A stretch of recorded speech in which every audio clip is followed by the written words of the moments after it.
Welcome back, everyone. NicknLex here. Thank you so much for joining me today to this new episode of Music with Nick. Today is a very sad day indeed for me, and for a lot of, for millions of people, because we lost a dear, wonderful vocalist who was once at the helm of the amazing band Iron Maiden that we all love and appreciate. And today's the day that Paul Di'Anno has passed away, and it's literally like I can't believe it, because I never thought, because pretty much Iron Maiden, all the members and even Paul, I think they're in their 60s, early 70s, but they're so, Iron Maiden is a band that has always been, I guess, they've always been looking after themselves. And you see Steve Harris, playing soccer, and the boys go fishing and play golf, and they're pretty active, they're all pretty healthy.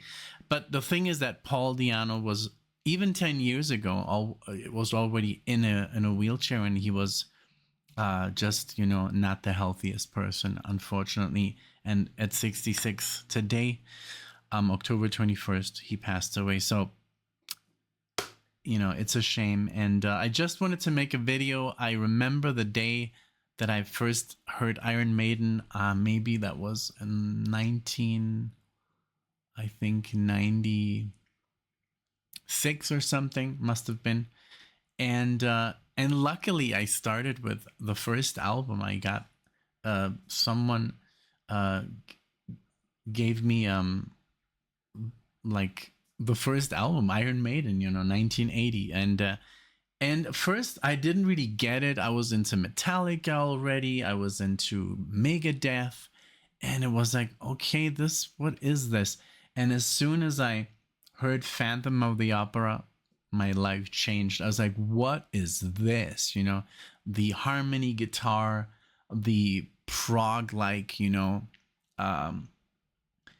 I don't know. It was just a longer song, the singing, the intro, that just like the way that the song starts and moves into different sections. It's almost like it sounded very progressive.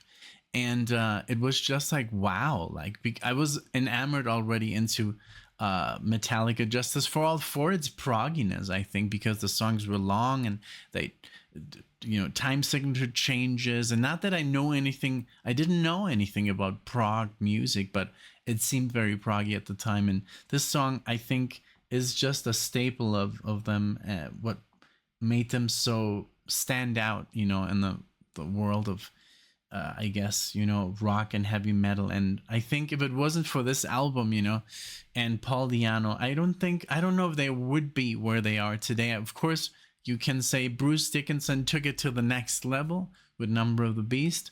But there's a lot of people who prefer the first two albums. And I can't say like I prefer the two albums, but they're so strong when you listen to, just Remember Tomorrow and Running Free, Phantom of the Opera, Transylvania. That's the first song that we ever attempted, a friend and I, in a band. And we kind of like got halfway through and where we thought we were rock stars because we could play Iron Maiden. But just like, this guy was an amazing singer, and he was good for Iron Maiden. I think he put them on the map. And then even the second album was even better. I think Killers is, to this day, one of the best heavy metal albums that exists. Just the range that Paul Di'Anno had. And the Ides of March, an opener, amazing opener leading into Wrathchild, and then Murders in the Rue Morgue. Another Life is a very, Genghis Khan, amazing instrumental. And then Killers, that was just such a amazing song, and it's on the channel if you want to watch it. I did a Have You Heard, and then Prodigal Son, which is an acoustic, like, you just have to listen to it. Everything that Paul Di'Anno worked on with Iron Maiden is gold, I think. And then I guess Number of the Beast, yes, took the bands to new heights because it has that operatic attack by Bruce Dickinson. But you can't deny that Paul Di'Anno was an integral part of Iron Maiden that made them who they are today, you know, because Steve and Clive Burr, you have to also talk about Clive Burr and Steve Harris, of course, and Dave Murray, Adrian Smith, and even the guitar player Dennis Stratton from the first album. They just, you know, they did something different. They did something different than Priest, and they did something different than the Black Sabbath and Deep Purple. It's just something different, you know.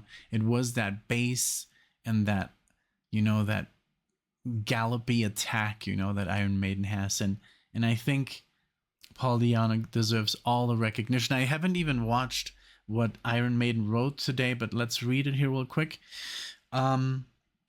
because I did see that they did leave a message. So let's see. It's just 6 hours ago. Let's see.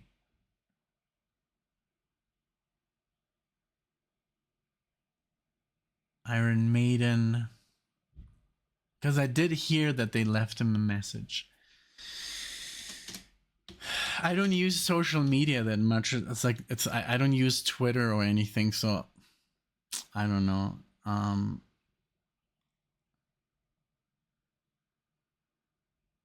Paul Di'Anno, Iron Maiden were right to get rid of me. Well, he did have an amazing band afterwards, I think called Killers. And well, you know, it doesn't matter. I'll put it in the description, the you know, what Iron Maiden said about Paul.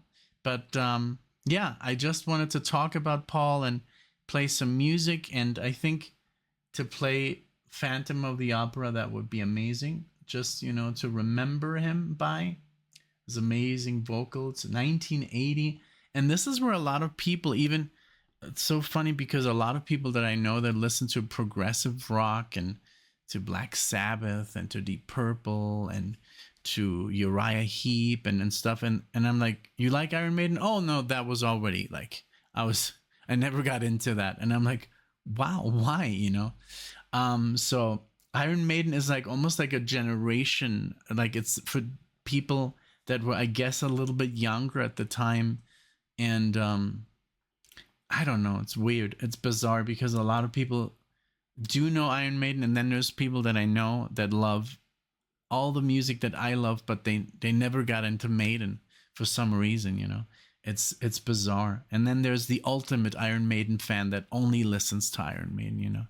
So, well, let's dedicate this Phantom of the Opera from their first album, 1980, and let's remember the amazing Paul Di'Anno and the album they did, and they created this amazing band.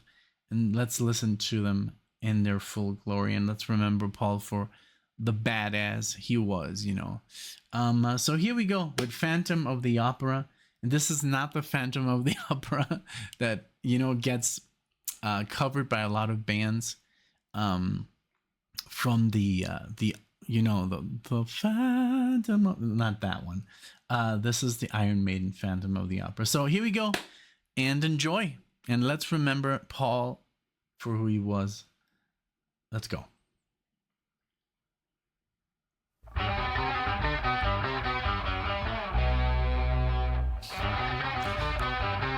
When I heard this, I was like, what is this?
Okay, let's wait for it. This would always scare the living hell out of me if I forget. Try to me back at you now! There you go. Paul, may you rest in peace. There you go, Transylvania. That was it, man. That's the song that did it for me. My life was forever changed. And I wanted to play guitar no matter what. Like, Metallica didn't do it. Um I love them, but I was like, I don't know. But this was something different. This was just something that wanted me to play and be able to. And the cool thing is when you start out guitar, Iron Maiden is not the hardest music to play for a beginner. So it was just possible. I mean, to execute it like this, of course, and all the solos and all the parts, it is challenging, but just to get down the rhythm parts, and that was just so fun being a beginner, and it was just life changing. This was so good, and I'll always hold them dear to my heart, man. I've seen them only twice, once from the very far in Florida, and then we saw them in Indio, California, like front row. Oh my god! With Judas Priest, with Metallica, they played Somewhere in Time. They played Alexander the Great. We saw Tool. We saw AC/DC and Guns N' Roses. It was a crazy concert, and I'll never forget it. And they're gonna be next year on the 50th anniversary. But like I said, Paul was an integral part of these guys making it big, and let's not forget him ever, man. This guy was on a different level, and it was just a decision that they took, and I guess he was too wild, and there were problems with alcohol and stuff, and it's just stuff that happens. But you know it's just these two albums will never be forgotten, and these are the two albums that put Iron Maiden on the map. And then I think Number of the Beast and Power Slave were just like, but yeah, it's like I don't know. It's just a wonderful thing. And I don't know. And I was very lucky, even though I was living in Mexico, I did have to travel 6 hours, to be able to buy their entire catalog. And I think at the time, what they came out with was The X Factor. They had just lost Bruce Dickinson as a vocalist. He left the band. That's the album that I bought, and I was like, "Who's this?" Blaze Bailey, also a very talented singer. And then in 1999, Bruce returned, of course, and it's been 24 years since then. But I remember 1997, 1998, I think was the year that I think, yeah, 1997 was the year that I discovered them. Thank God. And that's the album that was the newest, and I was like, I was so confused because I didn't know who was who, and this is before the internet, or maybe you did have internet, but it was like barely. You would have to go to a cyber cafe, or it was very expensive to have it at home, especially in Mexico. So you couldn't just look up who's the singer of Iron Maiden. It was not like today. So I was like, who is? They all kind of like sound the same, but no, so it was just confusing. But I mean, I did have the liner notes, so it was just a thing of looking into the booklets. But yeah, I remember just buying the whole discography, and then I had music for like 10 years. That's why I never listened to Black Sabbath, because it was not, you couldn't buy Black Sabbath or Ozzy Osbourne or just other bands that were just like, you had to travel to the next big city, and then you had to spend hundreds and hundreds of dollars, because CDs were very expensive in Mexico. So that was, just, I was very lucky to get the entire discography at that time. And just that was my music for the longest time. So that's why I treasure it, and I treasure Paul Di'Anno. But that's it, I guess. May you rest in peace, you amazing man. I wish. That's the thing. You never think that you're your heroes are gonna pass away, and especially this young, you know, at 66. I was like, maybe I'm gonna catch him one day, you know, maybe he's gonna come to Denver and play there. But you know, it never happened. I do have a good friend who's a big Iron Maiden fan. I called him up and I told him, hey, can you believe it? And he's like, I just saw him, you know, I saw him 5 years ago live, and wow. And I'm so happy that Paul and Bruce got their, you know, their say. They talked, and there's no real like information what they talked about, but the fact that they talked and they shook hands and they respected each other, and that is just for me the best thing, you know, because it could have been otherwise. It could have been, you know, maybe, I don't know, maybe Paul could have been like, I don't know. There was another video that I saw Paul, like, you know, reuniting with Steve Harris. That was just amazing. And yes, it must have been tough to let him go and then find super success, you know, because Iron Maiden is one of the biggest bands on earth. But and Paul must have been like, wow, you know, like I was in this band, you know. So I understand if there was any kind of resentment, of course, you know. But in the end, they were all, you know, friends and respected each other, and that's what's beautiful.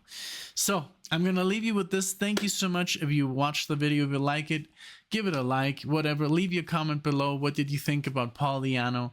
What's your favorite song of the first two records? Let's play a little game, you know, and let's make it about Paul here. Thank you so much. I appreciate you watching, and I hope to see you in the next one.